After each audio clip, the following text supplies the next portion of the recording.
Hello, everyone, and welcome to Simply Explained English. If you're looking to boost your English in a fun and easy way, you're in the right place. I'm Eric. And I'm Lisa. Every episode, we break down English words and phrases, making them simple to understand and use in daily conversations. So grab a snack, sit back, and let's dive into today's topic. Okay, Eric, will you tell us today's words? The first word today is talented. Then we will continue with easygoing and to increase. Then to run into someone or something. And the final one is from scratch. So seems that 2 adjectives, 1 verb, 1 phrasal verb, and 1 idiom. Right, Eric? That's right, Lisa. So let's start with the first word. The first word today is talented. Talented. Talented. Talented is an adjective we use to describe someone who has a special ability to do something well. It's often used to talk about skills in music, art, sports, or other activities. So, for example, we can say, "My sister is very talented at drawing. She makes beautiful artwork." Another example could be, the talented musician played the piano so well, everyone was amazed. Good examples. Let's move on to a sample dialogue. Imagine 2 friends, Mia and Leo, talking about their school talent show.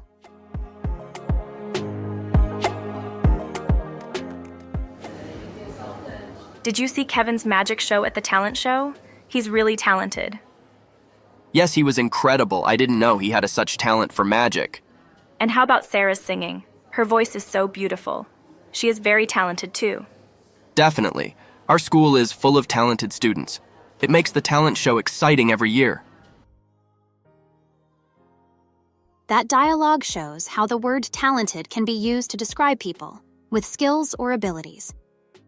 Absolutely, Lisa. It's great to know the talents of the people around us. Do you have a talent you're proud of, Lisa? Well, I'm quite talented at baking. I love trying new recipes. How about you, Eric? I'm talented at learning languages. I enjoy picking up phrases from different languages and practicing them. That's impressive. You can be talented in many ways, and sharing your talents with others is great. Yes, and it's important to remember that everyone is talented in their own way. It's all about finding what you're good at. Great thoughts, Eric. Now, listeners, think about what talents you have or like in others. Remember, everyone is talented in their own way. I couldn't agree more, Lisa. Well, I think that covers everything for the word talented. Yes, it does. Now, let's move on to our next word and see what other interesting vocabulary we can explore together. Okay, Lisa, the next word is easygoing. Easygoing? Easygoing. Oh, that's a good one. Easygoing describes someone who is very relaxed and not easily upset or worried. It's like saying someone is very calm in different situations. That's right, Lisa. This is an adjective as well. And as you said, it means someone who is relaxed and not easily upset. Here are 2 example sentences. My teacher is very easygoing, so we are never afraid to ask questions. And another one. Paul is so easygoing. He didn't mind when we had to change our plans at the last minute. Good examples, Lisa. Easygoing is an adjective and is often used to describe a person's character or attitude. Now let's have a sample dialogue to show how easygoing can be used in conversation. Mike and Sarah are having a chat. Hey Sarah, how was your trip with your new roommate? It was great. She's so easygoing, which made it very easy to travel together. That's wonderful. I was worried that you might have some problems during the trip. Not at all. Her easygoing nature really helped us both relax and enjoy the vacation. That dialogue shows how an easygoing person can be good for relationships and shared experiences. Absolutely, Eric. It's nice how being easygoing helps in social situations. Have you ever had a time when being easygoing was helpful for you? Oh, definitely. When traveling with friends, I try to be easygoing about the schedule. It makes travel less stressful for everyone. I agree. Being easygoing is very helpful to keep everyone calm, especially when things don't go as planned. It's a very good personality to have. By the way, Eric, would you consider yourself an easygoing person? I try to be. I think being easygoing helps me manage stress and adapt to new situations more easily. What about you, Lisa? I think I'm relatively easygoing. I worry or feel stressed sometimes, but I'm trying to calm down and not worry about the little things. That's a great goal. Having an easygoing personality can improve all relationships. I couldn't agree more. Well, that covers the word easygoing quite well. Let's move on to the next word. What's the next word, Eric? The next word is to increase. To increase. To increase. This is a verb that means to become larger or greater in size, amount, number, or degree. We use it a lot when talking about amounts. That's a useful word, especially in everyday situations. For example, you can say, "The gas price seems to increase every month." Another sentence could be, "I need to increase my exercise routine to stay healthy." Those are perfect examples, Lisa. Also, it's good to know that increase can be used both as a verb and as a noun. As a verb, you might say, "We need to increase our efforts." As a noun, you might hear, "There was a big increase in temperature today." Great point, Eric. Now, let's try a sample dialogue with to increase. Let's imagine two co-workers, Sarah and Mike, talking about work.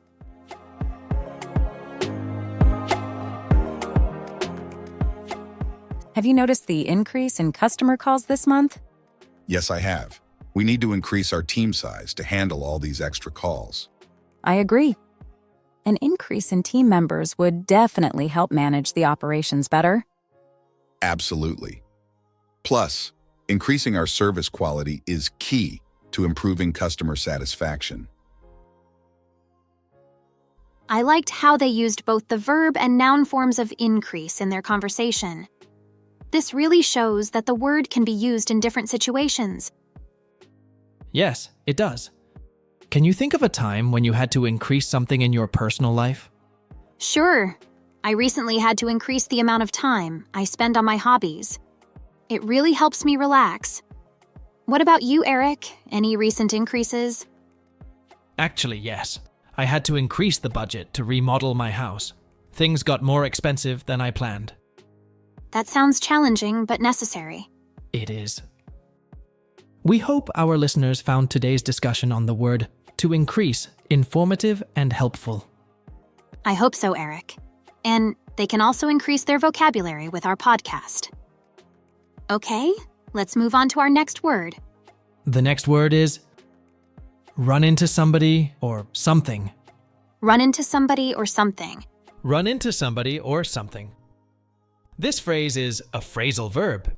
It means to meet someone or a problem by chance. For instance, you can say, "I ran into my teacher at the mall yesterday." It means you met her unexpectedly. Another example is, "We ran into traffic on our way to the concert," which means we encountered traffic unexpectedly. Or, "We ran into bad weather yesterday while we were returning home." Good example, Lisa.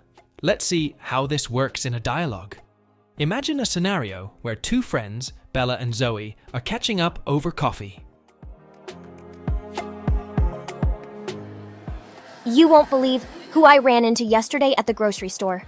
Oh, who? I ran into our old high school math teacher, Mrs. Thompson. That's such a coincidence. I haven't seen her in years. Did you talk? Yes, we chatted for a bit. She was buying ingredients for a pie. That dialogue really shows how you can use run into somebody in everyday conversation. It's all about those unexpected meetings. Have you ever run into a completely unexpected situation, Lisa? Oh, all the time. Once, I ran into a parade on my way to an appointment. It was a nice surprise, but made me a bit late. That must have been a fantastic show. I've run into a few rainstorms without an umbrella myself, which is never fun, but always memorable. It shows that run into can be quite literal too, like running into bad weather. It's a useful word in many situations. Definitely. I hope our listeners find this word useful. Try using run into somebody or something when discussing unexpected meetings or situations. Yes, give it a try. Okay, let's have a look at our last word, Eric. The last word is from scratch. From scratch. From scratch. From scratch means doing something from the very beginning, using only the basic ingredients or parts, not using anything, that has already been prepared. Exactly, Lisa. It's like when you bake a cake from scratch. You don't use a pre-made mix. You start with flour, sugar, eggs, etc. For example, he built the whole model from scratch, no kits or ready-made parts. Another sentence could be, I love cooking from scratch. It takes more time, but the food tastes better. Those are great examples. Now, let's have a sample dialogue. Picture this. Two friends, Selena and David, discussing weekend plans.